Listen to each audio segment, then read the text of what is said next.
Bom dia, meus amigos que estão na Casa da Cultura de Coromandel. Bom dia, ouvintes da Rádio Fraternidade. Estamos retomando a nossa terceira jornada espírita e, infelizmente, no nosso último dia. Iniciamos com o seminário com Marcel Mariano.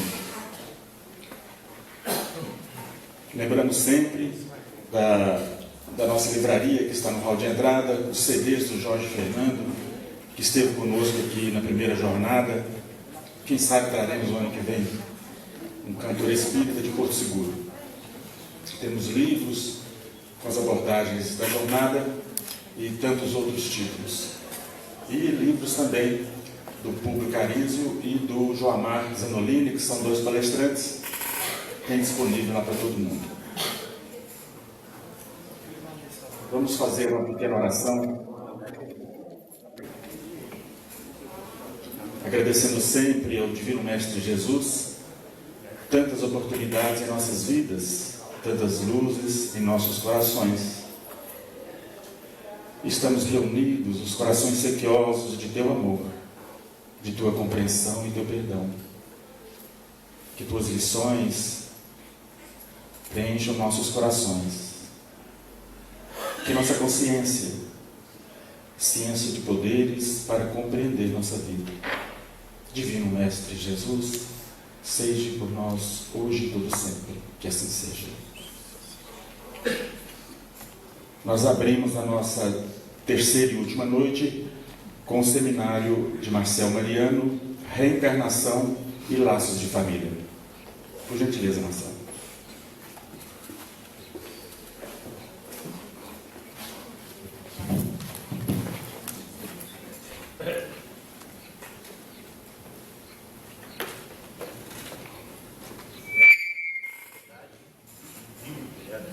Bem, meus amigos, minhas amigas, aqui reunidos na Casa da Cultura, na cidade de Coromandel, caros internautas que nos acompanham pela rádio fraternidade.com, via rede mundial de computadores.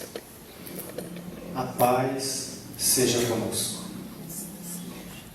Conforme previsto na programação e cuja grade se encontra à disposição de todos, temos hoje pela manhã um seminário que nos estava e nos está previamente destinado, Reencarnação e Laços de Família. Dentro do tema central, Família, Desafios e Soluções, deste ano, que é o título homônimo de um livro do orador que vai estar com todos na parte da tarde e encerrando hoje à noite, Joamar Zanolini. A análise desses dias nos enseja uma série de reflexões sobre as problemáticas da família. A família mundial, não só a brasileira, mas a mundial, que passa por um momento de transição. Novas formas de família surgiram nos últimos anos.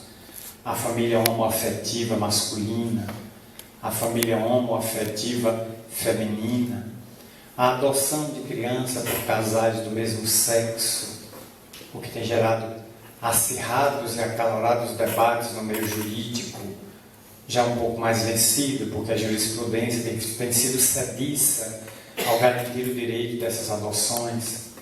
Mas as religiões estão com dificuldade de se adaptar. Não são as religiões, são os religiosos.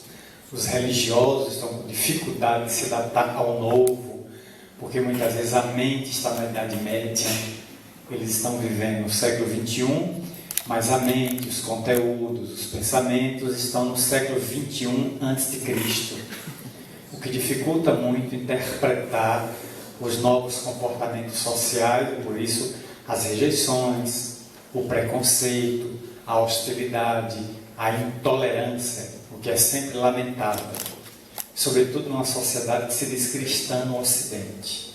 Adota a Bíblia, o pensamento de Jesus sob diversos matizes, anglicanos, católicos, evangélicos, espíritas, e dentro desse seio do cristianismo surgem as intolerâncias. o que demonstra claramente que o cristianismo não foi entendido. A pessoa pode até ser católico, evangélico, espírita, anglicano, pode até ser isso, só não é cristão. A conduta não é cristã, porque ainda conserva a intolerância. Quando o mestre que diz seguir, tolerou todos no seu tempo. Fracassados, caídos, criminosos, ele tolerou o criminoso. Ele não tolerou foi o crime. Ele conviveu com o doente, ele não aceitou foi a convivência com a doença, o que é muito diferente. Então, o aidético não merece anátema. A AIDS, tolerância zero com a AIDS. Com o doente, acolhimento, esperança, solidariedade, suporte para que ele atravesse os dias difíceis com esta ou aquela enfermidade. Então, são dias que nos ensejaram muitas reflexões, ainda tendo continuidade na data de hoje. A proposta hoje é analisar como é que a reencarnação fomenta, estabelece, amplia os laços de família. E, portanto, primeiro definido reencarnação, vocês estão enxergando bem no fundo? Está dando? Nicole, vou pegar a Nicole ali. Está dando? Tá, lê daí? Não, se você lê, o povo do gargarejo aqui que se vira. Se ela está lendo lá de trás. Então, nós definimos a reencarnação, numa construção que nos é própria, como um processo psicomaterial que ocorre nos dois planos, no mundo espiritual e na Terra, no qual o espírito desencarnado retoma sobre a Terra um veículo físico, através de um novo nascimento biológico. Há ainda muita ignorância sobre a reencarnação por ausência de estudo.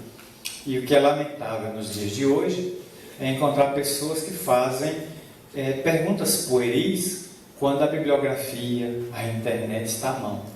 A pessoa apenas é preguiçosa mental. Não quer pesquisar, não quer ler. Quando nós estivemos no programa de Alamar Regis, alguns devem conhecer, Alamar Regis está em São Paulo. Ele manteve em Salvador durante mais de 15 anos um programa todos os domingos, de 10 a meio-dia. Espiritismo via satélite. Pela Embratel, a época que existia e não era do grupo hoje, claro. E aí, ele transmitia esse programa e todo domingo ele levava um expositor. E por ali desfilaram Divaldo, fomos nós, Djalma Argolo, Adenauer Novaes. Só eu fui 12 vezes. 12 domingos não seguidos, alternados. E depois era entrevista, não havia palestra. Eram 2 horas de uma sabatina feroz. Porque além de Alamar ser muito argucioso, uma pessoa instigante, um homem curioso, um batalhador, ele tratou para desbravar novas fronteiras, essa característica bem típica do Alamar. Ele recebia perguntas pela internet. Então havia uma equipe que ficava anotando as perguntas pela internet, e vinha perguntas de todo o Brasil e de alguns lugares do mundo. E era frequente as pessoas fazerem, algumas pessoas, fazerem perguntas extremamente óbvias, o que demonstrava não intimidade com a literatura espírita. As que levávamos para casa, porque o e-mail nosso saía no ar, muita gente nos mandava e-mail depois, perguntando coisas óbvias. E eu passei então a responder indicando literatura. Nunca mais dei resposta. Eu dava a literatura. Está no Livro dos Espíritos, questão 295. Boa pesquisa. Olha, está em André Luiz, Mecanismo da Mediunidade, página 140. Boa pesquisa. Eu empurrava a pessoa. Semana seguinte ele está de novo lá. E aquela coisa de estar em Divaldo Franco, Joana de Anjos, Viana de Carvalho, indicava a fonte, para forçar a pessoa a ler. Porque há pessoas efetivamente com muita preguiça mental, 2 neurônios só na cabeça, um queimado e o outro desativado, com uma certa dificuldade de ler. Então ele gostaria de pegar o espiritismo via osmose ou, se possível, tubo de soro na veia. Jogar Kardec aqui, ele disse, oh meu Deus, que bom, está entrando, estou sentindo o Evangelho, agora a Gênese, o céu e o inferno. Não tem ainda espiritismo via soro, nem osmose. Espiritismo é doutrina séria para pessoas sérias. e exige do seu profitente ou de quem dele se aproxima estudo. Não tem um livro sagrado, como outras doutrinas têm, um só livro sagrado e desdenha todos os outros. A doutrina espírita tem livros e livros à mancheia que levam a alma do povo a pensar. E aí é preciso estudar, refletir, meditar, ler. Sair um pouco da indolência para se ler, para se refletir, para se meditar, para se estudar, para que o conhecimento entre e possa banir de vez a ignorância, que é uma das piores pragas e a mãe de todas as misérias é a ignorância. Eu estou cercado de um mar de conhecimento e ignorar esse mar. Eu estou na frente de um oceano e cadê? Não estou vendo nada. Inocente, não sabe de nada. Como quem diz o filósofo reencarnado na Bahia, né? Agora deve do El Chan, né? Então, é preciso ler. Por isso, esse não é um processo que a gente mergulha. Quando a gente me diz assim, é o processo em que o espírito mergulha no corpo de uma criança. Não, porque a criança já ocupou o corpo antes. Aí não dá para você ocupar a cabine telefônica, duas pessoas. Uma tem que ficar de fora da cabine e a outra ligando. Quando o que te ligou saiu, o outro entra. O telefone só cabe uma pessoa telefonando. Não dá para entrar no corpo de uma pessoa. Vai entrar num corpo previamente preparado para a pessoa. Então há a ignorância pelo desconhecimento natural, daqueles que não sentaram nos bancos escolares e têm até dificuldade de ler. E há a ignorância dos pretensos sábios. Querem saber de tudo, não querem ler nada. Não querem pesquisar nada. E querem discutir o que não sabem. Chegam a ser mais levianos do que ignorantes, que demonstram que não querem estudar para não se libertarem do desconhecimento e da própria ausência de sabedoria. Portanto, esse espírito desencarnado retoma um veículo físico novo na Terra, previamente preparado para ele. Deus é excelente economista. E em vez dele consertar o corpo velho, ele manda destruir e faz um novo. 0 quilômetro para o proprietário fazer o test drive, assim que iniciar a jornada na Terra. É muito mais econômico para Deus fazer uma nova folha na árvore do que ressuscitar, rejuvenescer que caiu podre. Ele prefere transformar ele em humus, em adubo, decompô-la, seus nutrientes entrar na raiz da árvore, voltar a árvore como seiva, para que a árvore produza uma nova folha. Sai muito mais barato para Deus. Ele faz uma nova folha surgir, não como a gente quer, mas como o processo da natureza assim o solicita. E também a reencarnação não foi criada pelo Espiritismo, antiguíssima. A palavra sim é reencarnação, definida pela doutrina espírita, mas já existia em todas as épocas com nomes variados: metempsicose, palingenesia. Atualmente na ciência metapsíquica ou na ciência parapsicológica é chamada de metossomatose. Então ela tem alguns nomes diferentes. Ressurreição entre os judeus, de modo a demonstrar de que ela é muito antiga, está em todas as culturas de povos antigos com concepções diferentes. No Egito era conhecido como metempsicose e previa que a pessoa que fizesse o mal retornava, reencarnava, mas como bicho. Vinha como escaravelho, a hiena do deserto, vinha como camelo, vinha como o Anubis, né? Que era uma ave da espécie, da linhagem dos urubus, dos abutres, do carcará, do gavião. Podia vir como o crocodilo do Nilo, e isso atemorizava as pessoas. Se isso fosse verdade, menino, seminário nosso era ser no zoológico. Eu ia pregar no zoológico. O que é ter de bicho reencarnado, e a maldade humana é pavorosa. Era tanta gente voltando como pulga, muriçoca, aedes aegypti, carrapato, ia ser uma coisa. Ainda bem que a misericórdia de Deus é grande e manda as criaturas voltarem a novos corpos. É muita misericórdia. Porque se isso fosse verdade, tá zoológico terrestre danado, né? Escapamos dessa, né?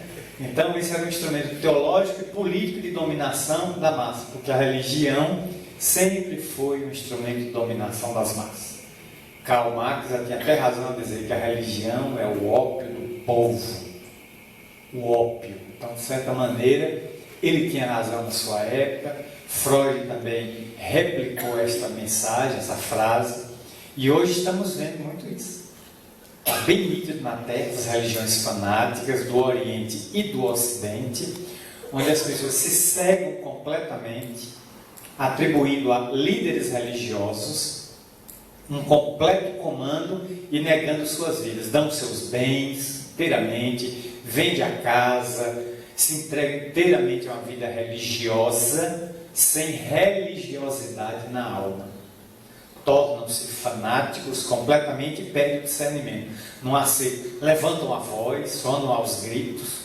Quando vão defender qualquer tese, tentam ganhar no grito você. Aí eu às vezes até peço para o senhor pode baixar a voz, porque eu não sou surdo. O senhor ou a senhora não vai me ganhar no grito. Nós não estamos em baba de várzea. Nós estamos batendo bola em campinho de várzea, para na hora que a bola sair, foi você. E quem gritar mais alto intimida o outro. Não, toma bola. Você, inclusive, não dou a bola, só dou 2 gols de vantagem. É que você vai me ameaçar me matar, me bater, dou 3 gols de vantagem. Não. A pessoa fala, bom dia, vamos embora, deixa a pessoa lá falando sozinha, porque não vou perder tempo com fanáticos, com pessoas com neurastenia, com desequilíbrio nervoso. Ela não tem capacidade de discutir, de analisar, porque ela tem um conflito interno, está cega, não consegue ver a não ser sua própria verdade, não consegue enxergar a verdade do outro, analisar, se colocar no lugar do outro. Então a gente está vendo hoje em dia muitas religiões fanáticas como instrumento de manipulação da pessoa, que entra e depois perde a capacidade de discernir com a famosa lavagem cerebral. A pessoa ganha conteúdos que não lhe permitem raciocínio. É todo trancado. E se ela tende a raciocinar, ela está possuída, ela é ovelha doente, Satanás está com ela. Aí vem logo expressões chavões, são chavões religiosos, em que a pessoa se atemoriza. Veja que o diabo voltou. Estamos numa época que o diabo foi ressuscitado. Porque o que mais se fala por aí é o diabo está aí, o diabo pega, o diabo está comando. O diabo voltou. Não com aquela mais expressão de antiga, né? Antigamente, em alguns lugares, ele está moderno, está de paletó, né? Italiano, mocassim, gravata, em vez de enxofre, está usando L'acqua di Fiore, o boticário, né? Cheirando bem, tem até mandato federal, né? Em Brasília, porque é eleito pelo diabo eleitor, né? Esse é o problema, o diabo parlamentar, tá? Por causa do outro diabo menor que vota errado a cada 4 anos. E em outros lugares o diabo ainda tem a figura mitológica, chifre, pés de caprino, tem tridente, fede a enxofre, olho vermelho, o que demonstra catarata, ou glaucoma, não sei o que o bichinho tem, né? Ausência de colírio, qualquer coisa assim. Aí pronto, o povo fica com medo dessa figura que está embutida no imaginário nosso milenar. Está no inconsciente individual e está no inconsciente coletivo. As massas temem. Quando ele aparece, mas por que o diabo com pés de caprino, né? Chifre. Foram botando uns adereços nele, tal, que ele está todo desfigurado. Então, a reencarnação sofria de igual processo no Velho Egito, como instrumento de dominar os maus. Às vezes funcionava, às vezes não funcionava. Como hoje o medo funciona em muita gente. Se você bater em sua mulher, se você continuar bebendo, continuar no crack, você vai para o inferno. Por medo, larga o vício, larga a violência. Mas por medo. Então você está colocando uma rolha, entra em ebulição e expulsa a rolha. Então é só um tampão. O ideal seria conscientizar, esclarecer o indivíduo, para ele pegar aquela energia que é violenta e direcionar para algo proativo, para algo positivo. Que ele vai continuar agora com uma violência reprimida pelo medo. Mas na hora que houver um fator externo que ele não segure, a violência sai com a força muito maior, porque ela está reprimida. Então o ideal não é você estancar uma água.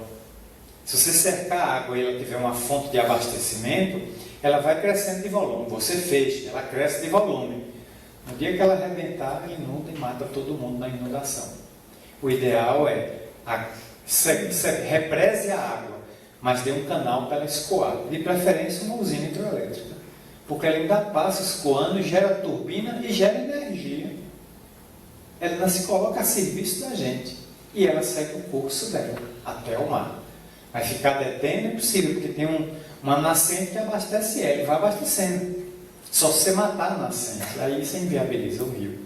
Então é uma questão de lógica, de bom senso, né?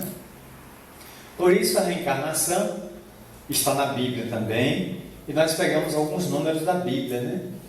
Ela tem 69 livros, né?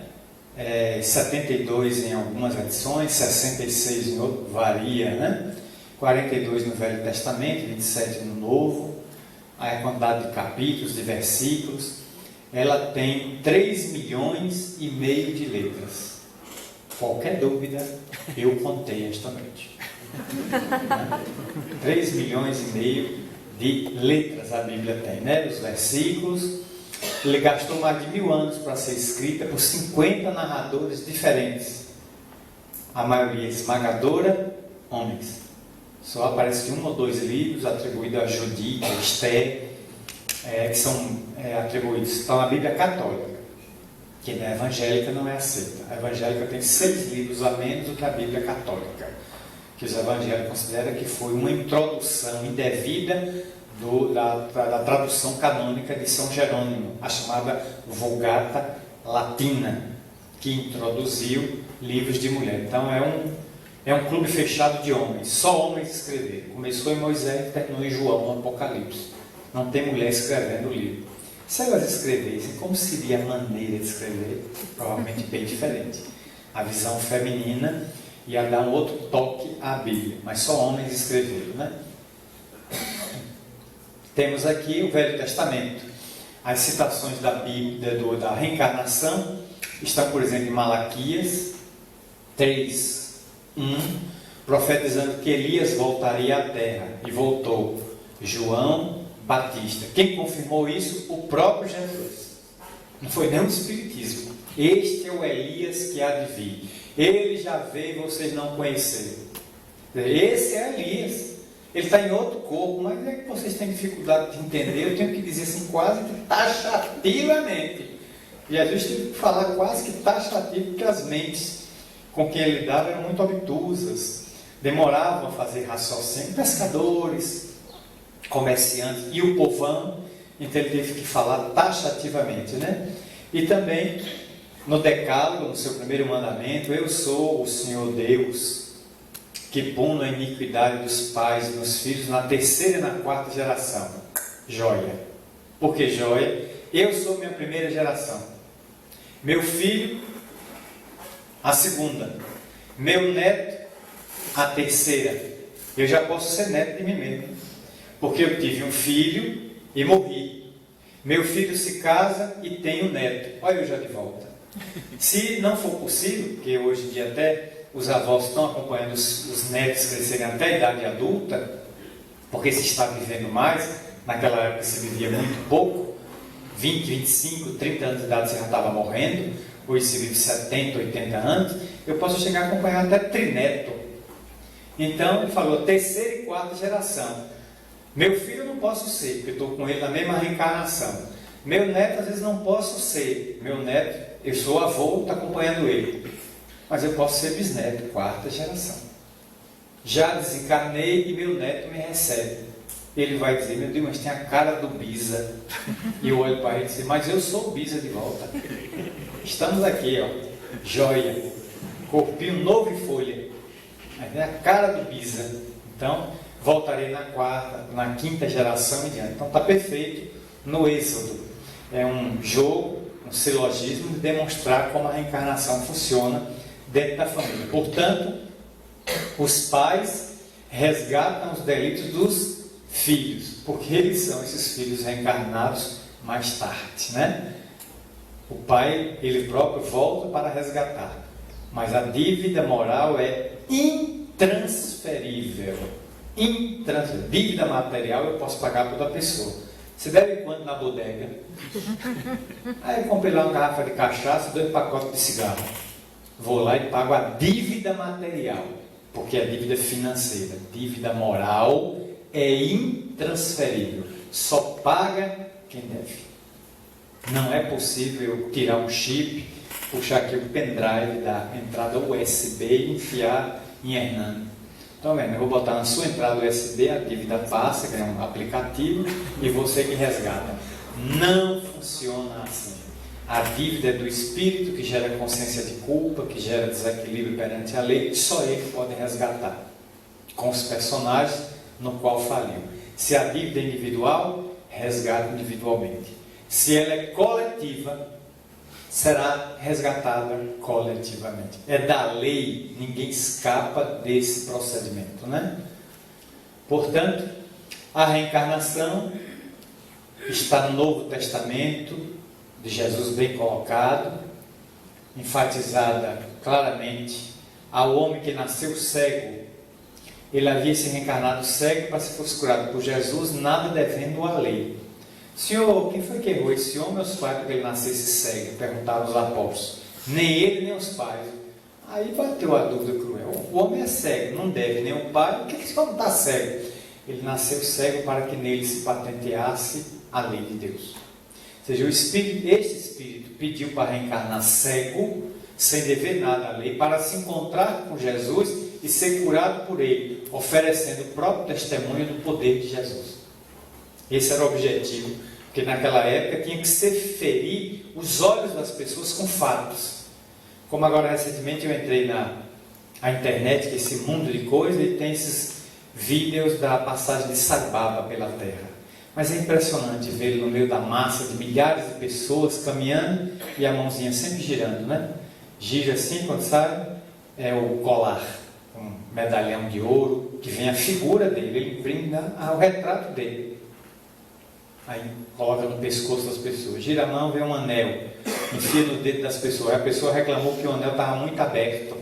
Ele puxou o anel de volta, ficou muito folgado no dedo, levou a boca e soprou. Enfiou de novo, o anel caiu com uma luva, perfeita no dedo. Ele apertou com um sopro. Então era um homem de um poder psicapa, né? Sai Baba extraordinário, não era médium. Nenhum espírito auxiliava Sai Baba. Era ele que queria fazer o fato e fazia, com a vontade dele. Então ele produzia continuamente ou o vibute, a cinza sagrada, ou os objetos. Nenhum de bijuteria. Só dava ouro, diamante, esmeralda verdadeiro. Pedras preciosas do mais alto valor, que as pessoas estão com isso no pescoço, nos brincos, nas orelhas, nos dedos. Então, é um poder extraordinário, um grande avatar que vem atrás dele. Mas por que ele faz isso no seio da Índia? Para convencer. Se perguntarem, é lamentável que eu tenha que fazer isso. Mas onde eu estou, ou só acredita se eu fizer isto. Não adianta a minha palavra. Eu tenho que trazer fatos concretos. Você está com fome? Aí, uma jaca e 4 melancias. Coma até se acabar. Opa, agora eu acredito. Eu não tinha nada que agora tem. Eu caio e come até a casca. Jesus tinha que ser assim. Olhou aquela multidão. O que essa multidão está? Está com fome, Senhor. Ele seguiu e tem sem comida. Jesus olhou, como diz Humberto de Campos, até lamentou. Se puderam, me seguiram sem a garantia do farnel. Esse povo é invigilante. Por que vieram atrás de mim? Eu não tenho comida para dar esse povo.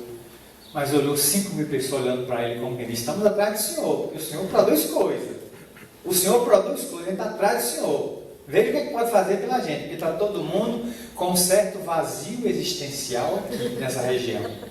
Aí Jesus, tomado de infinita compaixão, faz a pergunta que está anotada em Marcos. Que tens? Temos 2 pães e 3 peixes, ou 3 peixes e 2 pães, alguma coisa assim. Pois não, trazei-me aqui. Olhou a massa de gente, rogou misericórdia ao Pai, disse, esse povo não ouve evangelho sem saque está cheio. Você saco vazio não fica em pé, e saca cheio não se dobra.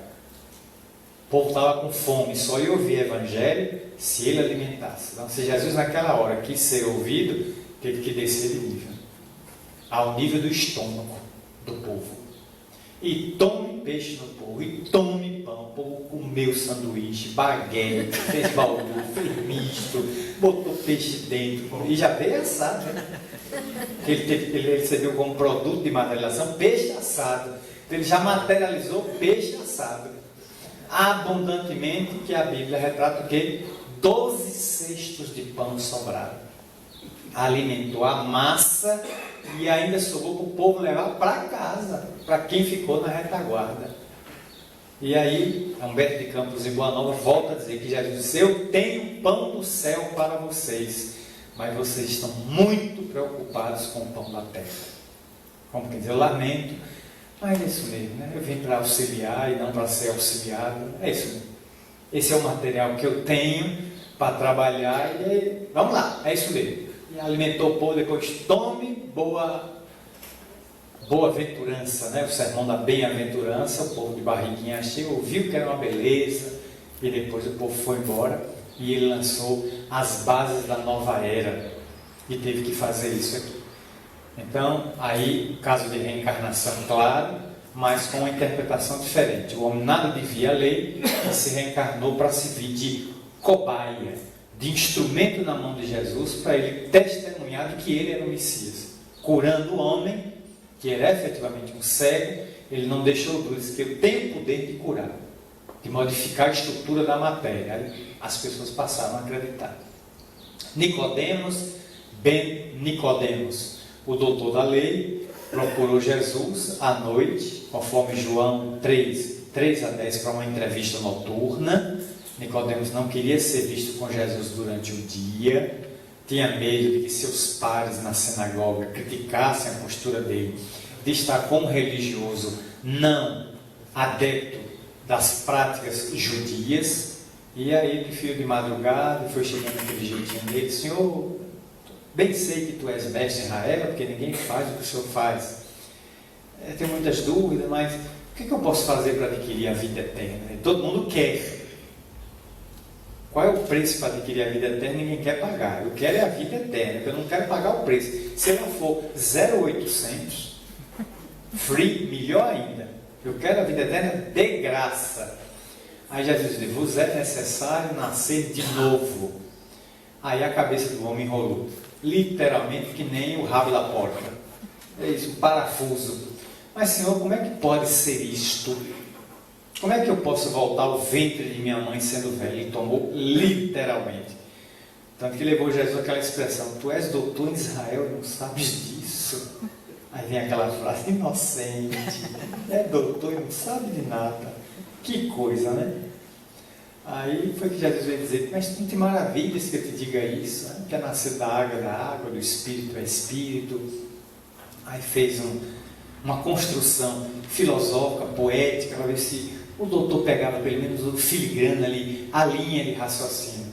Mas a encarnação pregada no diálogo com Nicodemos ficaria mesmo para o Espiritismo explicar o que é da água, é da matéria. O que é um espermatozoide? Uma gota de água. O que é um óvulo? Uma gota de água. Onde é que ele se encontra? Num tubo cheio de água. E desce depois para onde? Com a piscina cheia de água. O guri fica 9 meses mergulhado numa piscina. E quando nasce, 80% é água. E quando vive, 72% é água, até na gente adulta. Então, a gente é água. Então, Jesus é certo. Mas isso era a biologia que ia definir mais tarde. E o que é espírito? Antecede a matéria.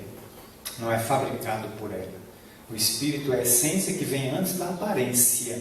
E sobrevive depois que a aparência se dissolve na química do cemitério, né? Aí ele se refere a nascer de novo e pediu que o doutor se esforçasse para entender isso.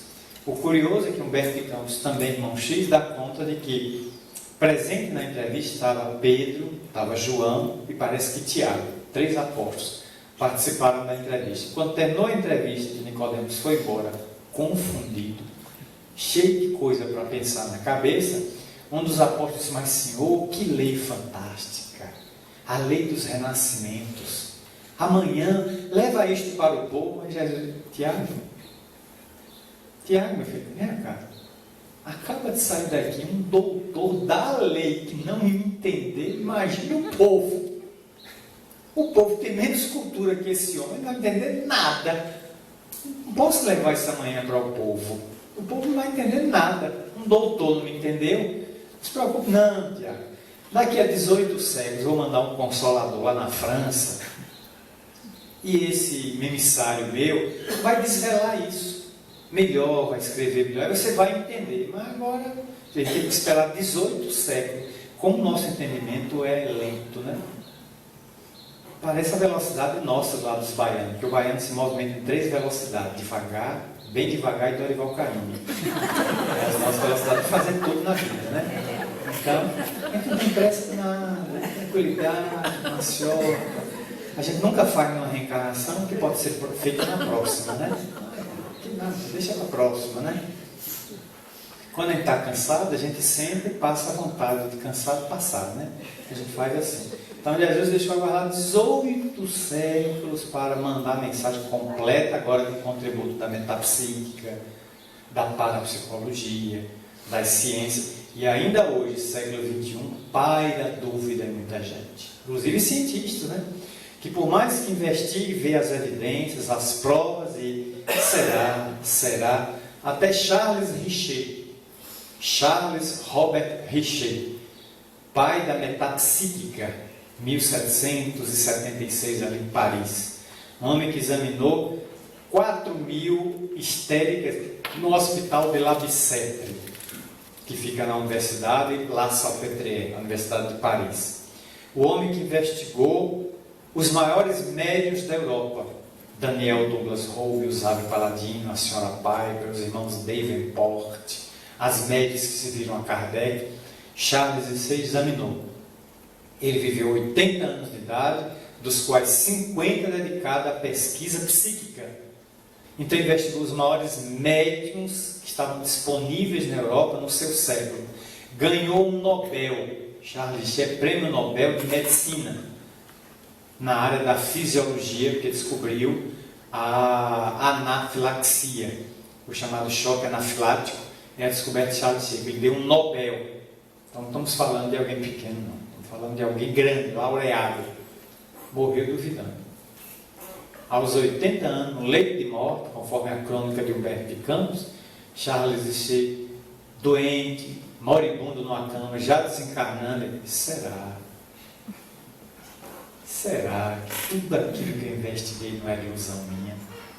Que aqueles fatos mediúnicos não eram apenas histeria, não era produto do inconsciente, não era produto de entidades parasitárias, do inconsciente profundo das pessoas? Será? 50 anos depois, Charles ainda duvidava. Aí o Humberto de Campos narra os fatos que vieram, que eu não vou contar, quem quiser lá pesquisar, né? Na página de Humberto de Campos, para ver o que ele diz lá, que Charles, pelo trabalho que desempenhou, Jesus o premiou com a fé religiosa que faltava a ele. Ele tinha convicção científica, que nem isso convenceu ele. Ele precisava de fé religiosa. E só teve graças à presença de Jesus. E ao lado dele, estava esperando ele, do outro lado da vida, Camille Flammarion, Leon Denis, Allan Kardec. Os amigos estavam no leito de morte aguardando Charles Richer chegar. Ele foi seguido por uma pleia de vultos do Espiritismo da primeira hora, para poder ele entrar na vida verdadeira e dizer: agora eu acredito. Tudo que eu pesquisei era real. Aí a dúvida se dissipou em definitiva, né? Prosseguindo, a reencarnação foi condenada, né, no concílio de Constantinopla, considerada herética. Esse concílio deu-se em 553 a 558, no governo de Justiniano, casado com uma grande imperatriz, que também era meretriz de profissão, né? Teodora. Ele, nesse concílio, determinou aos bispos que a reencarnação deveria ser considerada uma doutrina herética. Primeiro, para atender um desejo da própria esposa, por consciência de culpa pelos inúmeros crimes que cometeu na cidade de Constantinopla. Ela rogou ao marido que convocasse um concílio e considerasse a reencarnação uma doutrina herética, porque ela não queria se reencarnar. E como se o marido considerasse como imperador a doutrina herética, a lei não funcionava. Ou seja, você assina um decreto na terra e anula uma lei de Deus. Olha que presunção. Um decreto humano anula uma lei divina. Aí Justiniano Já viúvo, reuniu os bispos e determinou que todos deveriam votar pela heresia reencarnatória. E ninguém discordou do imperador, porque com uma lâmina de espada na mão, ele tinha um alto poder de convencimento, né? Ele era um homem que conseguia convencer pacificamente, naturalmente, ele convencia todo mundo. Aí os bispos votaram e a doutrina reencarnatória passou a ser herética, o que não impedia que mais tarde Teodora voltasse à Terra muitas vezes, reencarnando em miséria, em doença, para resgatar os crimes dela. Ela matou milhares de pessoas, sobretudo se valendo de 2 generais, Belisário e Narsés. 2 generais de confiança dela, que ela mandava esmagar os levantes em Constantinopla contra o marido. Houve até uma passeata de 500 prostitutas que foram homenagear a colega de ofício. E ela, para não se referir mais ao passado de lama, ao passado de horror na prostituição, ela mandou matar as 500 colegas de Meretrício. Mandou decapitar todas. Então ficou um genocídio de mulheres que Teodora tinha a resgatar na ficha dela, criminal e espiritual, que não era pequena. Então, isso aqui é uma bobagem, se considerar alguma coisa herética, você determinar que uma coisa não funciona, e você decretar na Terra. Então, é uma verdadeira presunção, quase um ato infantil, se determinar isso. Mas isso é histórico, para a gente entender como os homens tentaram manipular a lei de Deus para atender caprichos pessoais, né? Está aí o papel deles dois, na construção do império pós-decadência romana. A conveniência, por que era conveniente a reencarnação? Para adequar aos caprichos dos imperadores e dos papas, né? Porque o cristianismo tinha se transformado no catolicismo romano. E o catolicismo, para sobreviver, tinha feito algumas mudanças. Primeiro, atrelado-se ao Estado romano. Ele pegou a estrutura do Estado romano e já tinha uma estrutura montada. A igreja não tinha. Então, teve que pegar uma estrutura de Estado. E os imperadores, para atender os caprichos dos papas, fizeram grandes igrejas, fizeram grandes monumentos, deram fortunas e territórios à igreja para montar o seu chamado patrimônio de São Pedro. E naturalmente o cristianismo de Jesus foi sendo desfigurado, porque ganhou elementos oriundos do paganismo. As roupas, os cultos, todos eram pagãos. E aí a desfiguração foi total, e a mensagem de Jesus pulcra, como ele tinha ensinado na sua época, e os apóstolos a viver nos primeiros 3 séculos de cristianismo, foi inteiramente desfigurada. Note-se aqui, a título de alerta, que quase todas as doutrinas da Terra sofreram desfiguração com o tempo. O budismo de hoje, falamos de ser o budismo de Buda, tem até monge brigando por monastério. Você vê cena na televisão de monge brigando com extintor de incêndio. Não tinha o que pegar, um pegou extintor de incêndio, jogou na cabeça do outro, o outro jogou espuma na cara do outro, o monge saiu todo branco de espuma. Se Buda aparecesse ali naquela hora, todos iam dizer: ó, mestre, de vocês, Deus me livre e me guarde. Vá de reto, Satanás. Nenhum de vocês é meu discípulo. Não foi isso que eu propus a não violência. Vocês estão se matando por monastério, brigando por lugar, em vez de estarem se iluminando. Se Martinho Lutero voltasse hoje à Terra e caminhasse pelas ruas do Brasil e encontrasse muitas dessas denominações aí de igrejas reformadas, ele pudesse entrar e dizer: isso aqui é uma igreja reformada, aqui eu propus, ó, de jeito, vocês estão malucos, não foi isso que eu propus. Eu nem propus igrejas reformadas, eu propus reformar a minha igreja, que era católica. Eu era monge agostiniano, eu queria a reforma da minha. Vocês pegaram um gancho e criaram outros. Então, se Jesus voltasse hoje para percorrer as ruas de nossas cidades para consultar o cristianismo, ele também ia ver como vocês se desviaram, né? Eu propus esse caminho para lá, que vocês estão indo para cá. Minha bolsa vai para o norte, vocês estão indo para o sul. Vocês estão indo oposto ao que eu propus. Então, Kardec também deve estar meio apreensivo, que se viesse dar uma voltinha na Terra, né? Percorrer algumas casas espíritas, assim, dizer: o que é isso aqui? Não, isso aqui é espiritismo? Vocês leram o que eu escrevi? Isso não. Está vendo aqui um desvio. É melhor vocês saírem do atalho, como dizia Luciano dos Anjos, no seu célebre livro, né, pela La Charte, o atalho, saiam do atalho e voltem para o caminho central, porque isso aí é uma estrada perigosa. Depois que você entra nela, eu não sei se na frente tem retorno. Tem estrada que tem retorno para a principal. Tem outras que levam, e quando você olhar, você já saiu da BR.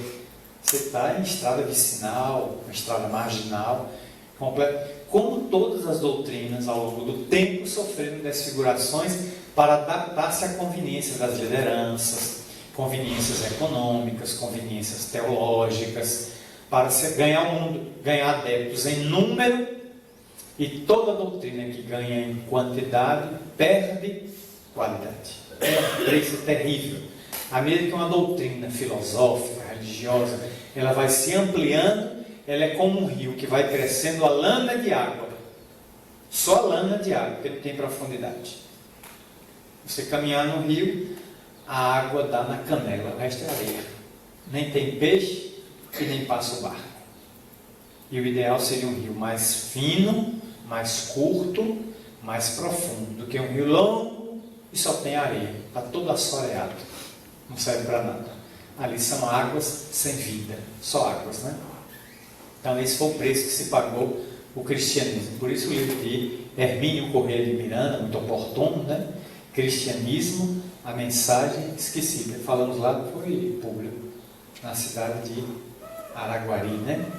A palestra lá, Cristianismo, a mensagem esquecida, resgatando esse trabalho de Hermínio Corrêa de Miranda, onde ele denuncia, ele alerta a desfiguração do cristianismo em cima de uma obra publicada em 1933 na Inglaterra e prefaciada pelo Dr. Robert A. Gray. A obra titula-se A Crise do Cristianismo.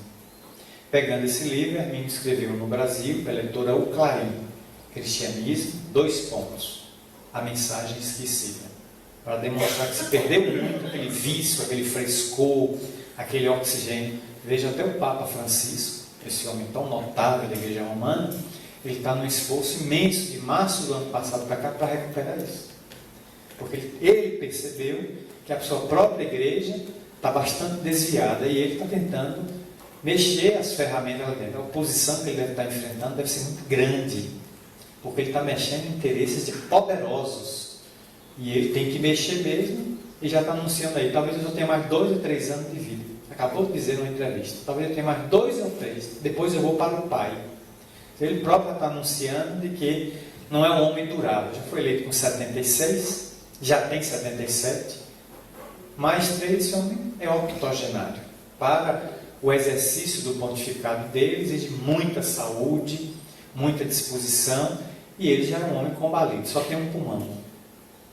Teve tuberculose aos 25 anos de idade, ele só tem um pulmão. Tem artrose no joelho, tem artrose no quadril, então já não é um homem com a vitalidade de João Paulo II, quando assumiu, tinha 54 anos, era esquiador. Então João Paulo II assumiu a igreja com um vigor incomum e foi até os 80, 26 anos de pontificado. Esse aí já está combalido, mas vamos ver o que ele vai fazer, né? É um homem muito nobre e de pensamento bem centrado na proposta de resgatar o Espírito de Jesus. Tanto que adotou o nome de Francisco, homenageando Francisco de Assis, o santo que está aqui em torno da Terra, coordenando em nome de Jesus a transição planetária, né? Então o pensamento reencarnacionista da escola neoplatônica, né? Plotino, Orígenes, Jâmblico e outros, foi defendido nessa escola que existia em Alexandria, no Egito, onde existiam 2 milhões de papiros, com toda a cultura científica, religiosa, filosófica que se sabia à época. Lamentavelmente, um bispo fanático tocou fogo nessa biblioteca e queimou tudo. Não sobrou nem torresmo para contar a história. Os papiros viraram pó e a cultura inteira se perdeu, que estava lá em Alexandria. Quanta coisa, né? Você vê a loucura de alguém querer eliminar o conhecimento que liberta e manter a ignorância que asfixia, que escraviza. Mas a escola neoplatônica, o novo platonismo de Alexandria, era eminentemente reencarnacionista. Sócrates era reencarnacionista, Jesus defendeu a reencarnação e depois a escola neoplatônica manteve o pensamento reencarnacionista. Aí na Idade Média, a heresia tida como herética, a reencarnação foi banida E hoje, as doutrinas religiosas, com exceção do Espiritismo, só ele é reencarnacionista. O budismo reencarnacionista, mas as outras não são reencarnacionistas, não defendem esse pensamento, combatem. De vez em quando surgem sacerdotes remunerados, né, que viajam pelo Brasil combatendo. Temos um aqui no Brasil, que já está com mais de 80 anos de idade, quase 90, e dedicou sua vida a tentar desmoralizar o Chico, o Divaldo, a criticar o Espiritismo. Nem a igreja o suporta. O homem é tão ranzinza que nem a igreja o tolera. Já teve programa na Rede Globo, mas aí um companheiro de Feira de Santana fez a caridade de demiti-lo, que travou um debate com ele. O debate foi tão acirrado que a própria Rede Globo disse: o senhor está demitido. E eu critiquei o companheiro de feira: pai, tirou o dinheirinho do velhinho, né? O velhinho precisava de dinheiro para comprar medicamento, você tirou. Mas não dizia coisa com coisa. No debate, que gerou uma fita, existe uma fita com esse debate, o pessoal da Rede Globo viu que o homem estava totalmente defasado. E o pesquisador de Feira de Santana, muito bem fundamentado, todo assentado em contribuição. Hoje é consultor do Globo Repórter. Para você ter uma ideia, ele permanece como consultor do Globo Repórter para assuntos de parapsicologia. Para você ver o tirocínio deste pesquisador, a quem faço homenagem aqui, a Clóvis de Souza Nunes, o grande pesquisador de Feira de Santana, meu amigo há 30 anos, e uma das mentes mais lúcidas que eu conheço nesse país em torno de Kardec e da reencarnação. Profundo conhecedor de Allan Kardec. Então, essa doutrina foi mantida. Ela só veio a reaparecer agora no século XVIII, com todo esse aparato científico, e está aí com um novo nome, metosomatose, com muita pesquisa, e vários cientistas não espíritas chegando à conclusão de que ela é real. Então hoje, cientificamente, a reencarnação está provada. Não se fala mais o que é reencarnação. Não, é desconhecimento. A pergunta é: para que ela serve? Quais são os seus mecanismos? Como é que ela atua? Quais são os seus princípios da reencarnação? A pergunta hoje é em torno dela. Ela está confirmada. O déjà vu e a Alana, que vamos ver em seguida, tudo prova que a reencarnação é uma lei de Deus. Ninguém escapa, né? Na Idade Média e na Idade Contemporânea, o largo período medieval, as ideias religiosas predominantes, eminentemente fanáticas, não deixavam a pessoa pensar. A pessoa tinha essencialmente medo do inferno.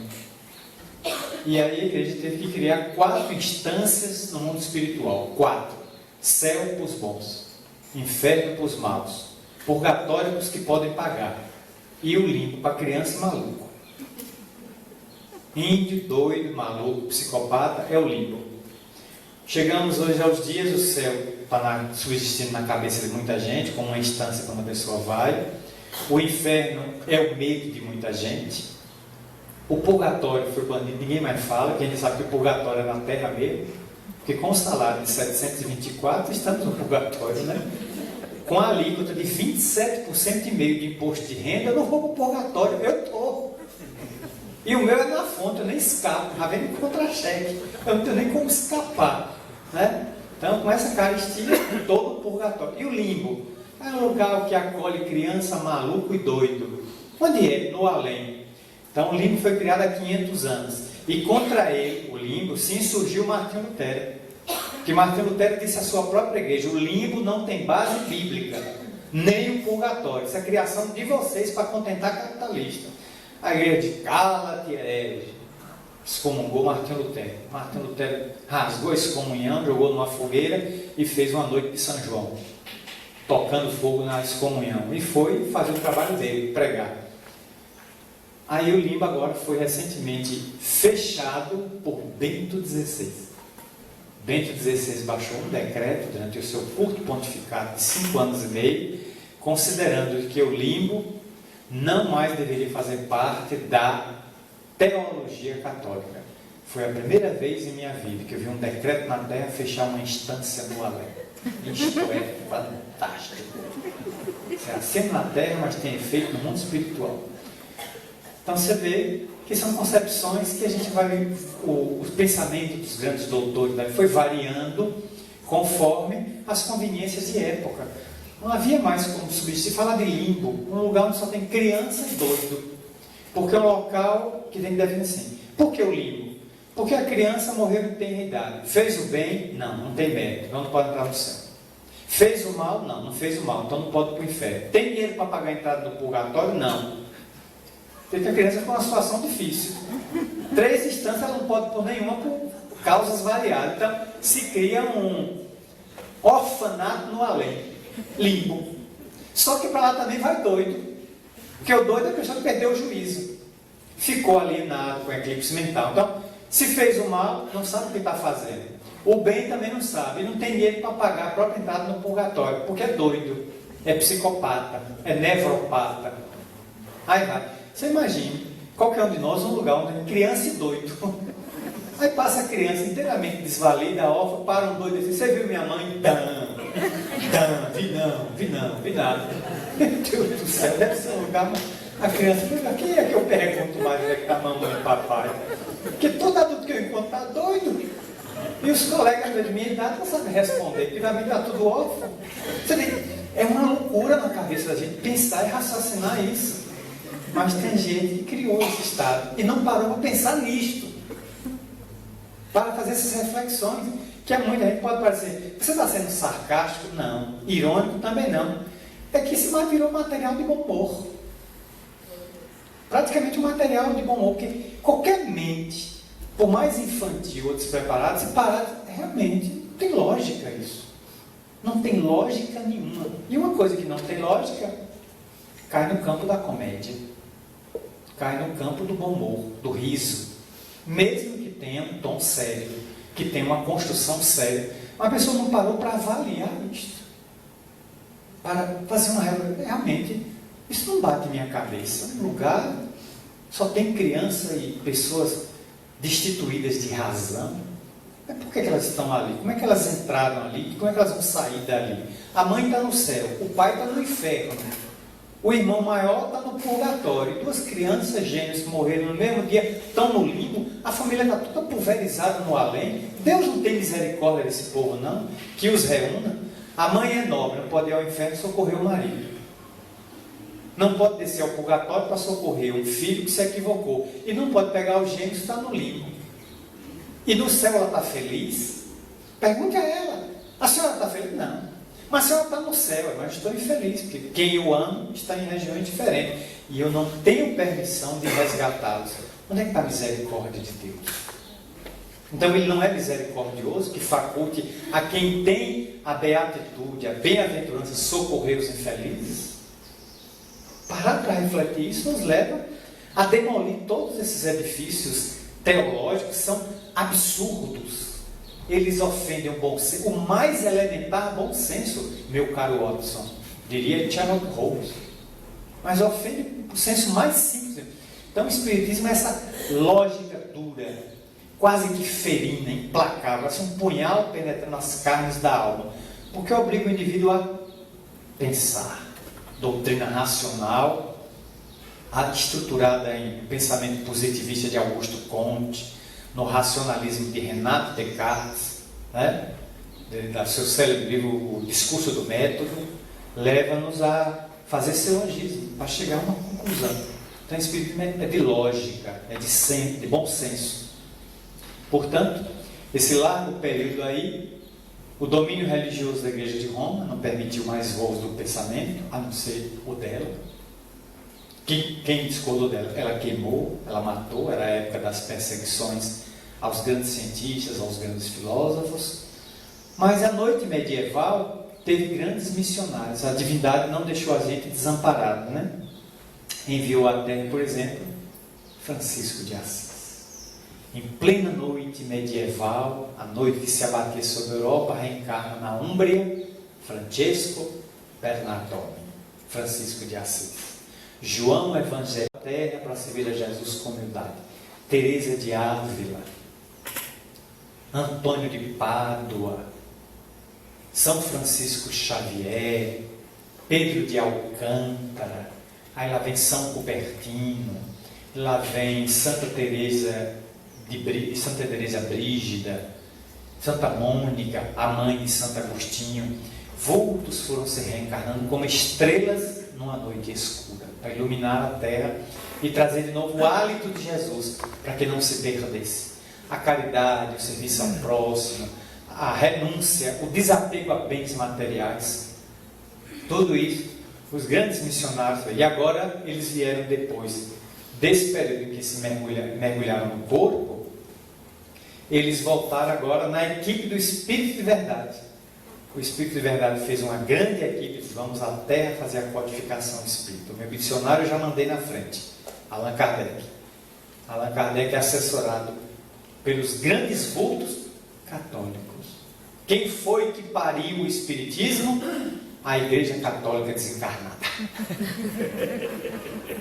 Estou certo? Hein, Veloso? Estou certo? Só olha os vultos que estão do outro lado. Quem foi que editou as mensagens? Santo Agostinho, católico. São Luís, católico. Joana d'Arc, padroeira da França. Lamennais, Lacordaire, Emmanuel, Joana de Anjos, padre e freira. A pleiade que assessorava Kardec era praticamente toda católica desencarnada, com exceção de alguns poucos, Platão e Sócrates, que é de um período mais antigo, alguns músicos, Mozart, não, alguns que ditaram peças ali de musicais, compareceram naquele período para ditar mensagem, mas com fundo mais estético, né? Não era um fundo doutrinário, evidentemente. Contar suas experiências do além-túmulo, rainhas de França, todas católicas. Então foi parida pelos católicos desencarnados, que vieram vomitar uma doutrina nova. Dizer, olha, quando ele esteve na Terra, a gente disse isso. Agora quem está no além, a gente vem dizer aquilo. Que agora a gente está vendo lá de cá a coisa, como ela é. E toma ele mensagem. O patrono da Sociedade Espírita de Paris, quem era? São Luís. Um santo católico, canonizado. Era o santo. Joana d'Arc, quantas comunicações deu, foi queimada viva pela igreja. 72 anos depois, canonizada por um papa. E hoje, padroeira da França.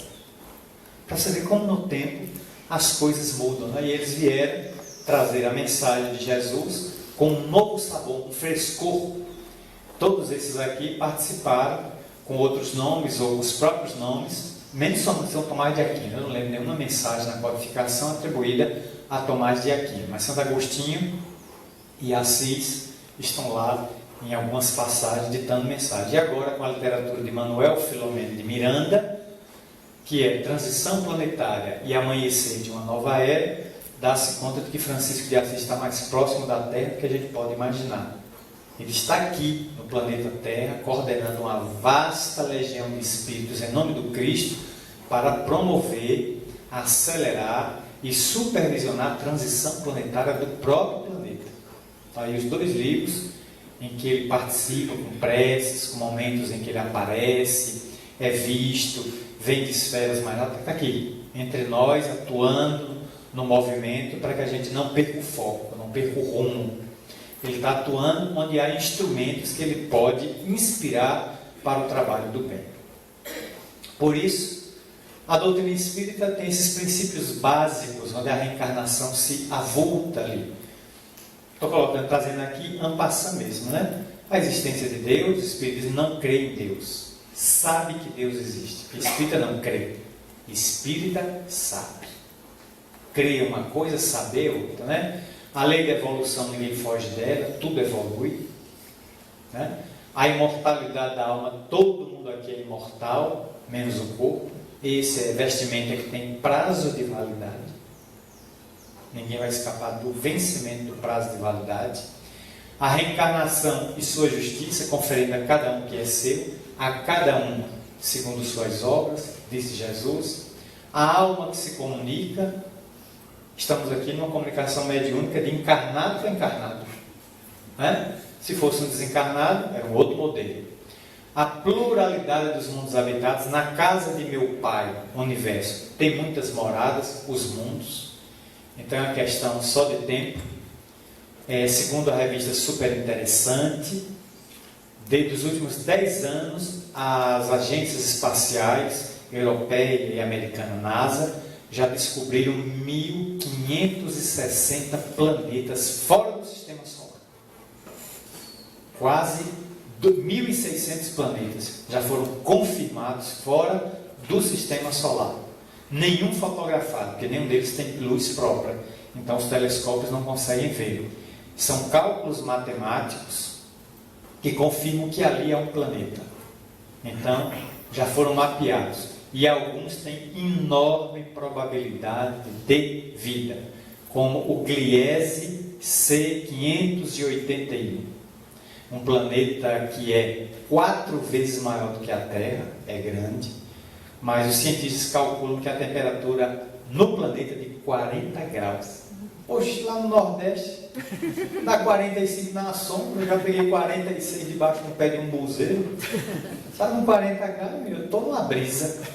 Então, se esse planeta tiver água, com 40 graus, a possibilidade de vida é imensa. Agora, chegar a Gliese 581c, já só pegando táxi.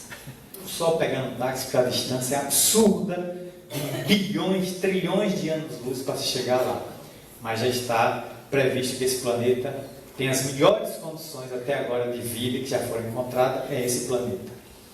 Por isso a reencarnação tem mecanismos e suas etapas. Na Terra há um mecanismo material, a fecundação, o encontro do óvulo com o espermatozoide.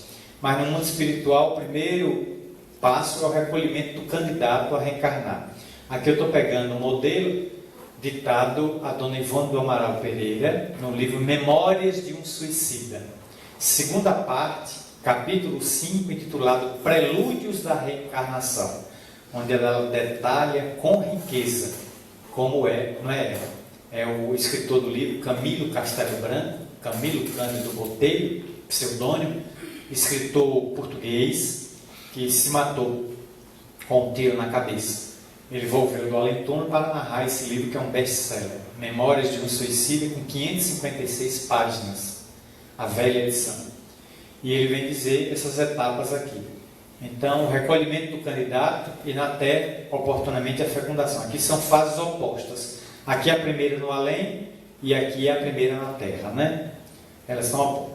No mundo espiritual, depois do candidato recolhido, ele é entrevistado naquela colônia Maria de Nazaré, onde só recolhe suicidas, para preparar a entrevista, a cabeça dele para reencarnar. Porque reencarnar é mais complexo e mais traumático que morrer. O que é que vocês estão esperando para desencarnar? Porque reencarnar é complicado, dá muito trabalho. Construção do corpo, questão de família. E o espírito fica com medo de mergulhar no vaso físico, porque ele sabe que está indo com uma armadura. Alguém lá vai dizer, você vai ficar preso 70 anos naquela armadura, ela vai exigir 3 refeições por dia. Limpeza, asseio, ela adoece aquela armadura, você tem que medicar, você vai tomar injeção, você vai fazer cirurgia, tem que descansar toda noite, cair em cima da cama e dormir, porque ela não aguenta o tranco o tempo todo. Ela é bonita, novinha. Quando ela é novinha, ela funciona perfeitamente o metabolismo.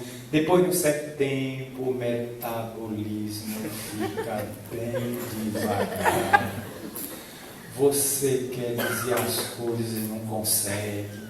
Quando é novo, você sobe numa árvore para pegar o fruto lá em cima. Quando é velho, você olha, pro passarinho. Eu não quero não, aquela goiaba. Deixa pro bem de vir. Ele que coma lá. Então tem essas coisas que pesam, aí o espírito ouve, Então, se prepare. E todos os órgãos que são ativos na natureza, depois vão ficando cansados, né? Você lia também, depois vai ficar com problema ortopédico, você não vai encontrar uma posição nos ossos para ver, como é isso aqui? E o outro está falando, Você é surdo? É surdo mesmo. Enxergar, quem está vindo ali? Enxergava tão bem, o outro está entrando ali, eu não consigo nem ver mais a silhueta. Aí vai as dificuldades, tudo, da máquina, não é sua, é a máquina porque ela tem prazo de validade. Ela foi feita mesmo para ser consumida no tempo, até o momento que você remenda peças. E chega um momento que não há mais peça de reposição. Aí é hora de abandonar o vasilhame de ossos e voltar para casa. E é bom, aí o mentor vai dizer, é bom. Que é o bailarino que sai da piscina de gesso. Ele quer dançar o quebra-nozes, o lago do cisne, mas o gesso não deixa. Aí ele tira ele do lago e ele vai poder ser livre. Aí você se transporta pelo pensamento, você conversa por telepatia, você enxerga em todo o perispírito. Qual é a vantagem? Eu só posso enxergar por 2 canais, os olhos. Não estou vendo esse rapaz aqui nas minhas costas. Eu sei que ele está lá atrás no comando do som, mas não estou enxergando ele. Eu tenho que me virar para vê-lo. No mundo espiritual eu estaria vendo ele. Porque o perispírito inteiro é um olho. O perispírito inteiro é um ouvido, é um nariz. Quer dizer, a percepção está no perispírito todo. Está no livro dos espíritos. Mas no corpo está localizado em órgãos. Anulado um órgão, aquele órgão específico, acabou. Você perde aquela função. O perispírito continua, mas ele não encontra correspondente no corpo. Não funciona mais. Há um bloqueio da função. Então, na Terra tem a divisão celular. Esperma e óvulo se encontraram, trompa de Falópio, se acasalaram, e dali eles descem juntos, agora fundidos, como mórula ou ovo, como embrião, para se amoldar no útero, no endométrio, e fixado no endométrio, se desenvolver por 9 meses. E é uma batalha, né? O homem coloca dentro da mulher 420 milhões de espermatozoides. 420 milhões. É 2 Brasis e mais aí um paizinho aqui da América do Sul, né? Aí, aqueles milhões de espermatozoides são lançados dentro do útero. E eles têm 2 estradas. Uma para a direita e outra para a esquerda. Aí a turma para, e aí alguém diz, vamos aonde, minha gente? Aí algum líder diz, quem for comigo, siga-me para a esquerda. Um outro líder surge, comigo vai para a direita, vamos desbravar esse sertão. Só que a mulher menstruou apenas num mês por um, e no outro mês é por outro. O corpo vai revezando. Então naquele mês o óvulo está na direita. É uma Julieta guardando milhares de Romeus atrapalhados. E a turma for para a esquerda, vai para a morte, porque não tem retorno, só tem combustível de ida. Eles seguem para a esquerda e chegam lá e dizem, cadê Julieta? Não tem, vamos voltar. Olha o tanque, não tem mais gasolina. Morrem ali. A turma que foi para a direita encontra um castelinho e lá está Julieta, no último andar. Quem quer se casar com Dona Baratinha, que tem fita no cabelo e dinheiro na caixinha. Todos cercam aquele edifício querendo acasalar-se com ela. Mas ela só admite a entrada, via de regra, de Ela tem a chave da porta. Então ela olha para um que está lá embaixo. Uma chave. É para contar para os outros? Não, maluco. Vou dar a chave só para você. Toma, pega, esconde, abre a porta, entra e fecha a porta. Os outros, e nós? Morram. Morram, você. Ele sobe, amiga, querida, vamos nos casar, vamos. E aí o que é que surge? 9 meses depois, ó, olha as figuras aqui olhando para a gente, né? A todo mundo aqui, ó. Então a divisão, 2 células, 4, 8, 16, a mitose, a cisciparidade e a divisão celular rápida, todo sob o comando do perispírito. O perispírito imprime o ritmo. Se o espírito é nobre, o corpo desenvolve na harmonia. Se o espírito é endividado, nele virá gravado os gravames da lei para os resgates necessários no porvir. Né? A anidação, o óvulo fecundado sai da trompa de Falópio e vai para o útero. E no mundo espiritual, o candidato faz uma análise psicológica do seu perfil, da sua estrutura, para suportar o processo reencarnatório. No corpo, quando ele já está reencarnado, o óvulo situado dentro do útero começa a formação dos folículos blastodérmicos, ou seja, a formação das vilosidades que vão dar origem aos órgãos. Tudo sob o comando do perispírito, que já tem essa impressão filogenética.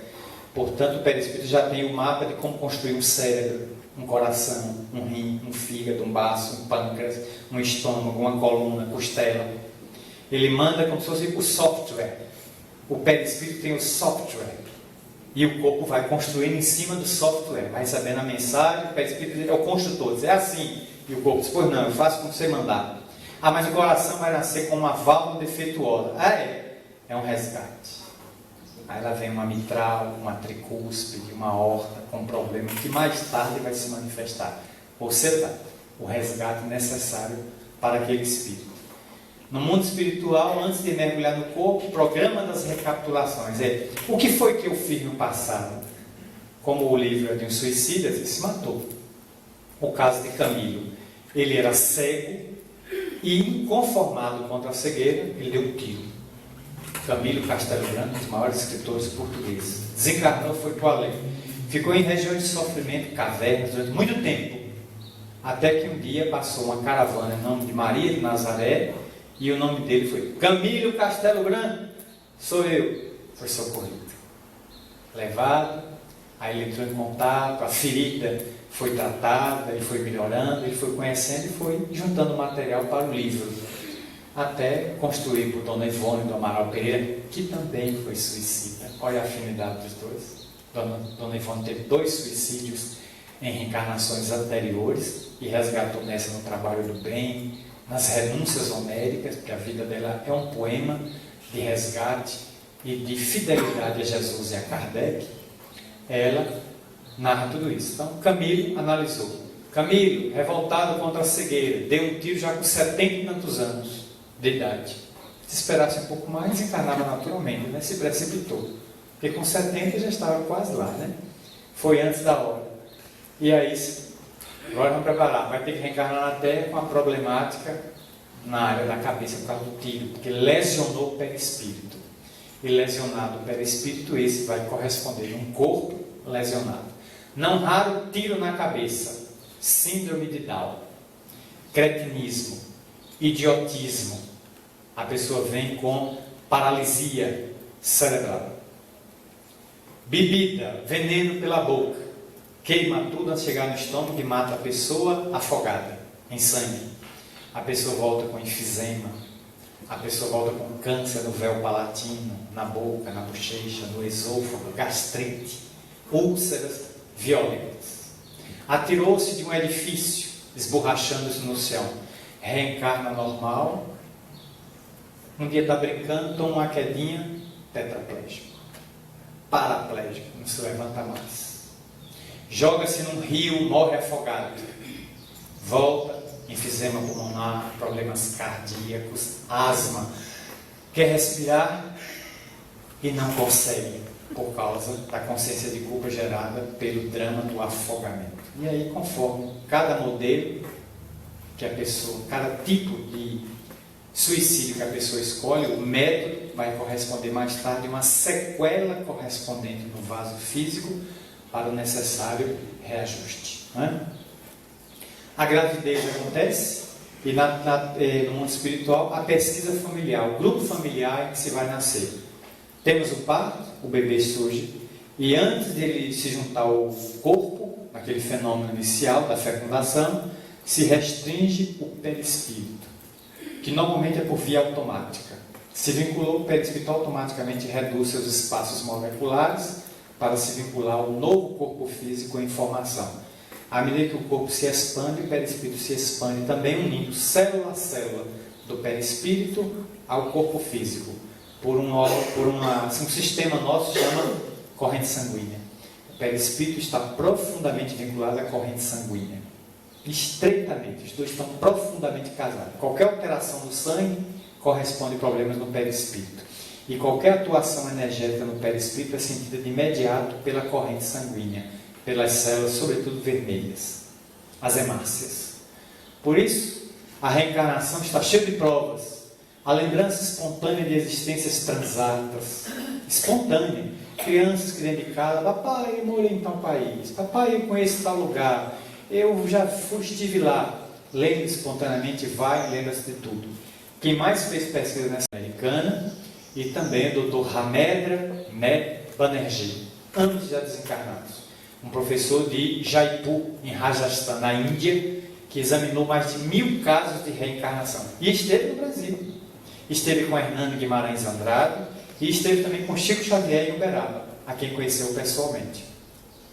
Então, os dois maiores pesquisadores. Hoje, há muitos pesquisadores, como o Dr. Norris Netterton, Dina Cerminara, Elizabeth Kleber-Ross, já desencarnada, a criadora da tanatologia, Dr. Patrick Drouot, francês. Aqui no Brasil tivemos Hernani, já desencarnado, nosso maior pesquisador, desencarnado de alguns anos. Então, há muita pesquisa hoje sobre reencarnação, a internet tem farto material demonstrando isso, de pesquisadores insuspeitos, nenhum espírita. Todos, alguns até material. Até a doutora Edith Fiore, psiquiatra e evangélica, morando em Nova York, fez regressão de memória com pacientes. E os pacientes demonstraram recordar vidas anteriores. E ela continua evangélica e aceita a reencarnação. Parece meio contraditório. Sou fundamentalista da Bíblia, mas aceito a reencarnação. Perguntada a ela, ela disse: fui vencida pelos fatos. Porque contra fatos não há argumento. Fato é fato. Não tem para onde a pessoa escapar. O déjà vu, expressão em francês, significa eu já vi, eu já estive, eu já conheço isso aqui. Você me é familiar. Não lembro de onde, mas eu lhe conheço de algum lugar. Já é uma lembrança natural, fugidia, em algumas pessoas nítidas, de que estivemos naquele local. Sobretudo locais, países, um recanto que a gente foi e se lembra. Quando entra, recorda. Os gênios precoces. Joana de Andes fala no seu livro Estudos Espíritas, Mozart, 5 anos compondo. Paganini, tocando violino aos 8. Beethoven, compondo desde criança, né? E tantos outros gênios que falavam. Idiomas, tivemos no Brasil um homem nascido na Tchecoslováquia, Francisco Valdomiro Lorenz. Nasceu na Tchecoslováquia, veio para o Brasil com 5 anos de idade, morou no Rio Grande do Sul. Adulto, profissão, barbeiro. Barbeiro? Quantos idiomas falava? 54. 54 idiomas. Sem estudo nenhum, o homem falava 54 idiomas.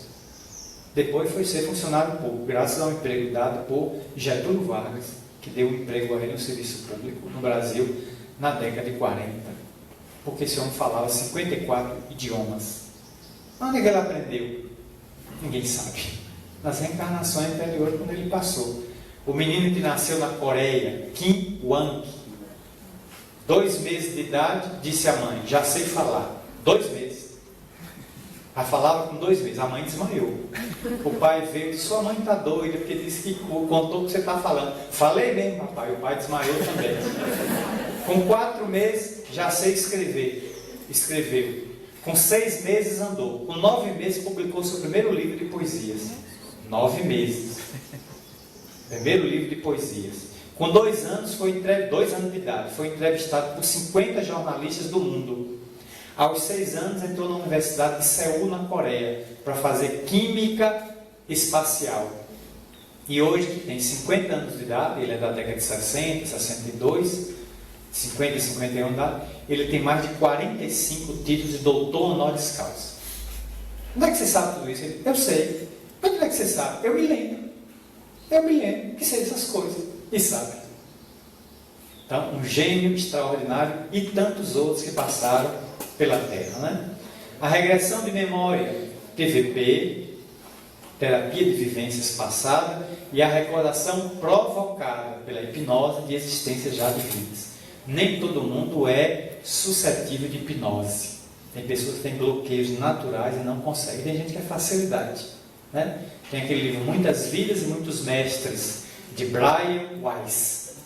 Ele teve uma paciente chamada Catherine, e ele tinha enorme facilidade de hipnotizá-la. Ela regressou a 76 existências anteriores. Ele conseguiu catalogar 76.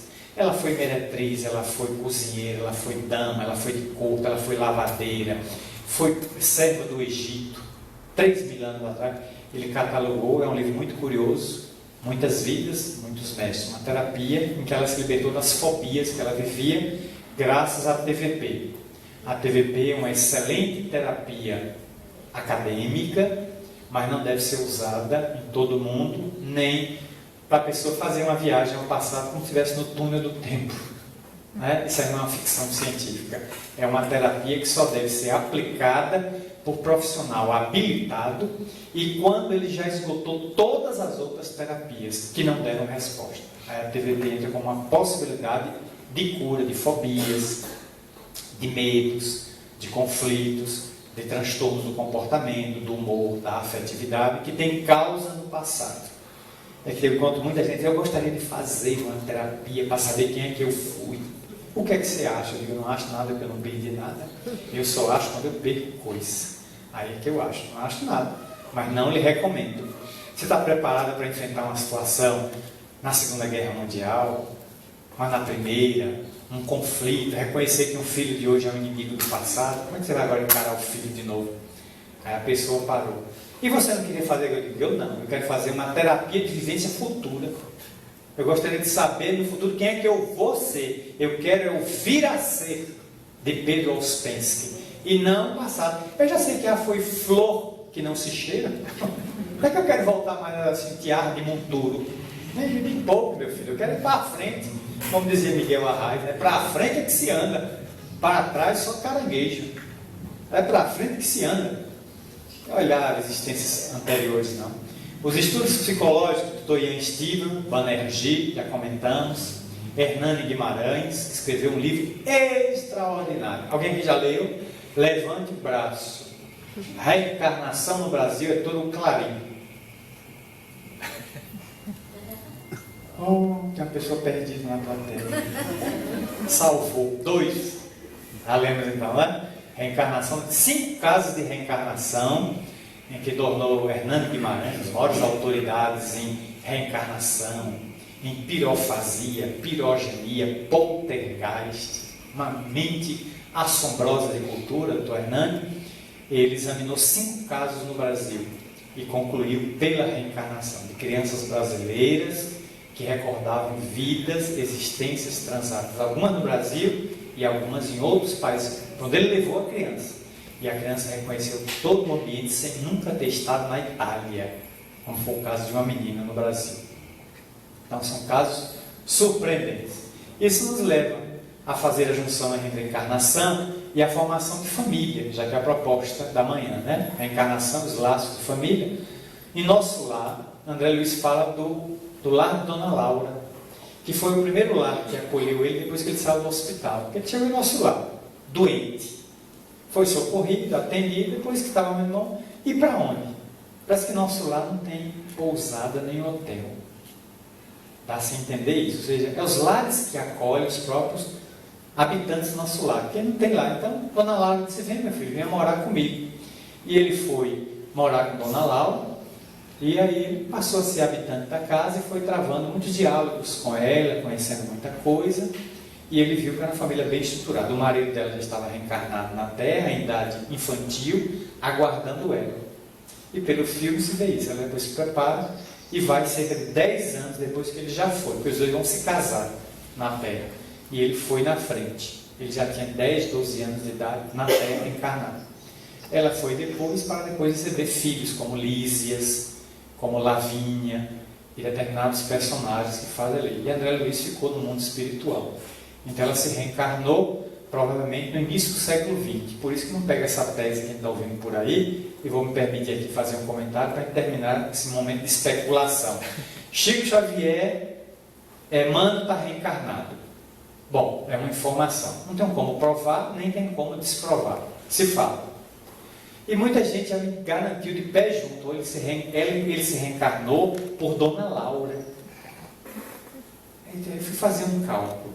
Nosso lar é da década de 40. Tá certo? 44 o livro foi lançado. Mas antes André Luiz teve que escrever o livro. Então ele é de 42 o livro, o início da escrita. Mas antes de escrever um livro, você tem os originais. Para escrever um livro, eu tenho que ter um roteiro. Então os fatos garimpados para André Luiz devem ser da década de 20. Dos anos 20, dos anos 30. Ele juntou o material para depois escrever o livro. Se ele já cita que Dona Laura se reencarna naquela época, se ela estiver encarnada na Terra, ela está octó ou nonagenária, tendo filho ainda. Menino, que absurdo. Uma mulher de 90 anos com barrigão. Aí eu olhei para a pessoa e disse, até pelo cálculo matemático não dá para Emmanuel ser filho de Dona Laura. Ele pode até ser bisneto dela. A pessoa parou assim, eu não tinha pensado nisso. Eu digo, pensa, criatura. Pensa, se der dor de cabeça, toma um Tilenol, toma uma cibalena, mas pensa pelo amor de Deus. Não pode ser Dona Laura. Pode ser até descendentes dela. Não sei nem se ela está mais no corpo. Ela já cumpriu a reencarnação dela e já voltou para nosso lar. Então, como o povo especula e fantasia e nem para fazer um cálculo na maquininha japonesa, matemática, e não dá, não bate.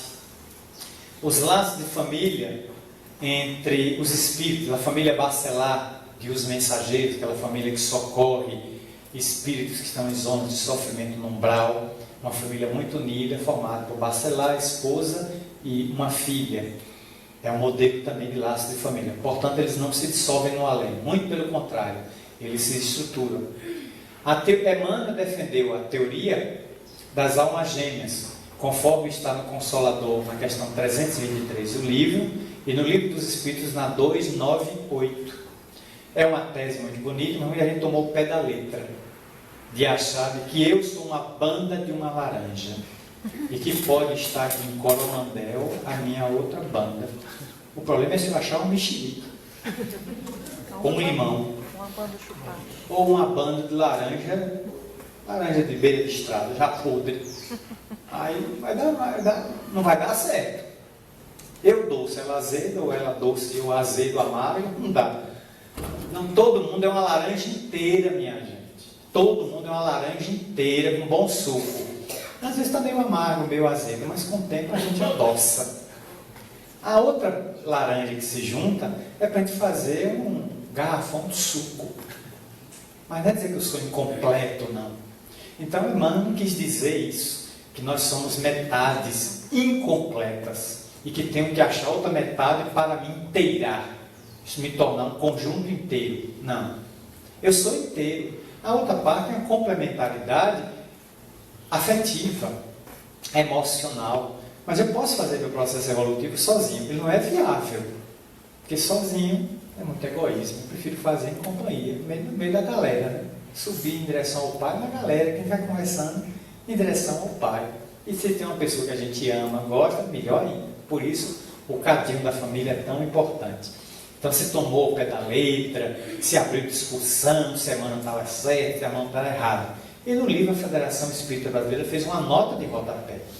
No fim do livro, tão grande é a nota que não é nem nota de rodapé, nota no fim do livro, para esclarecer ao leitor, para evitar condenar Emmanuel por aquilo que ele não quis dizer. Ele deu apenas um ascendente espiritual às relações familiares. O que nos compete é entender. Portanto, os laços de família, eles vão se estreitando à medida que os afins vão se reencarnando muitas vezes, ou ficando cada vez mais próximos, porque isso estabelece uma lei de sintonia e vai me possibilitando resgatar a afetividade trincada. Fracassei com alguém, reencarno com essa pessoa e resgato. Caí no adultério, no crime, no uroxídio, no matricídio, volto para resgatar. Desviei um filho, uma filha, volto agora para conduzi-lo à estrada do bem. São os preços do resgate que está dentro do cadinho da constelação familiar. Portanto, o materialismo nos leva a pensar que a família corre risco se a gente não conseguir sobrepujar, conforme está na questão 799.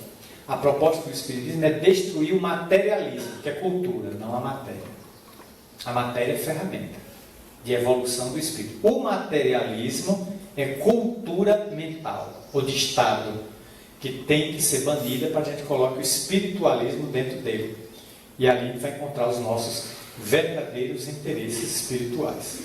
Por isso o desafio para os filhos na família é acatar o modelo educativo dos pais. Nem sempre o modelo de meu pai e minha mãe é compatível com os dias de hoje. Eles estão presos ao passado e estão tentando me educar num modelo mais antigo.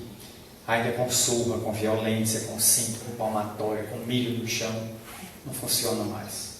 A pedagogia agora tem que ser do afeto. Você pode até me cercear direitos, mas não me puna fisicamente, não resolve. Já se demonstrou que não resolve. Corte direito os meus. Dorme mais na alma do que na pele. Não, conviverem com não. Aprender a se dizer não a filho. Não. Não vai sair. Não lhe dou a chave do carro. Não lhe dou mais dinheiro. Não tem internet hoje. Cancela o direito para ele aprender a conviver com o sim, como disse Jesus. Seja o vosso falar. Sim, sim. Não, não. Então, pai tem que aprender, mãe, a dizer não. E um não deve contrariar o outro, senão desmoraliza a autoridade. Não repetir o erro dos pais, né? Como aquela música, assim como nossos pais de Belchior. Muitos filhos, não vou fazer como meu pai fazia. Quando se torna pai, comete o mesmo erro, caminho de preado, coitado. Faz o mesmo caminho que os pais faziam. É não repetir, avaliar se os pais erraram por ignorância, ou por afeto, por amor, mas não posso repetir agora porque eu estou num novo tempo com a nova cultura. Devo acertar mais do que eles. Romper o cordão umbilical com os genitores. Chega um momento que a ave tem que voar do ninho. Nos Estados Unidos e na Europa, geralmente é na adolescência. O filho sai de casa e vai morar sozinho. No Brasil, você encontra garotão de 50 anos, mamãe, papá, né? Está dentro de casa ainda, por quê? Comidinha pronta, roupa lavada, quarto limpo, banheirinho cheiroso. Por que eu vou morar fora sozinho? Tenho que fazer tudo isso ou contratar uma diarista?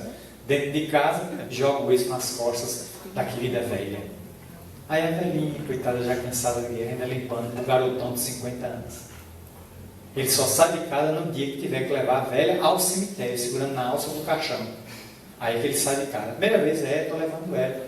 Aí quando volta, cadê mamãe? Aí está no cemitério. E agora quem cozinha? Você. Quem limpa? Você. Quem lava a roupa? Você. É você que vai fazer. Ela foi embora. A tarefa dela é concluída. Agora se vire, meu filho. Vá trabalhar. Vá. Então, se há uma dificuldade ainda, muitos aí. E mesmo que saia de casa, qualquer coisa, mamãe não fazia assim comigo, não. A comida de mamãe era fantástica. E expõe a esposa, né? A esposa fez a comida com o maior carinho. Como é querida, mas o feijão de mamãe era fantástico. Então vá morar com ela, infeliz. Se separa de mim e volta para tua mãe. Porque o meu é assim. Aí começam os atritos por causa do cordão umbilical. Saiu de casa, mas o cordão está no meio da rua, preso lá a mamãe e a papai. Ainda muita gente carregando a figura de papai e mamãe preso na cabeça, né? Assimilar a dissolução do lar em que nasceram. Chega um momento moderno que estamos vivendo, as famílias antigas eram mais duradouras, mas elas estão durando 3 anos, 2 anos, 1 ano, 1 mês, 1 dia, 24 horas, 10 minutos. De repente o filho, meu filho, eu e seu pai estamos nos separando. O impacto. Eu vou morar com quem? Agora é guarda compartilhada. 15 dias do mês você fica com o papai, 15 dias com o meio de mamãe. Aí o menino tem 2 quartos, 2 mochilas, 2 materiais de livro, 2 videogames, 2 computadores. Daqui a pouco, onde é que eu deixei aquele arquivo? Na casa do papai? Não sei mais não. Isso funde. Antigamente havia unidade, era família. Agora 2 casas. Daqui a pouco o pai vai com uma nova companheira, que não entende. Vejam aí o drama, né, do menino assassinado, está investigando. O menino Bernardo Boldrin, que chocou o país, né? Acusados. Quero colocar aqui a terminologia técnica. Acusados estão a madrasta e o pai. Estão presos até hoje. O menino foi assassinado com requintes de crueldade. Recebeu veneno, jogado numa cova, talvez até tenha morrido dentro da cova, ainda asfixiado. O país está chocado e os 2 estão respondendo. A dor muito grande e o menino sentia falta da mãe. Foi conviver com o pai, uma madrasta que positivamente as provas lá incriminam, até que a conclusão do processo, se eles vão a júri ou não, isso é a justiça do Rio Grande do Sul que vai definir, mas chocou a menina Nardoni, Isabela Nardoni. Agora ele pode avaliar, porque está concluído o processo. Atirado pelo pai, pela madrasta, de onde? De uma janela, que se espatifou lá embaixo. Então, tantos crimes hediondos que chocam a gente. Olha os dramas de família.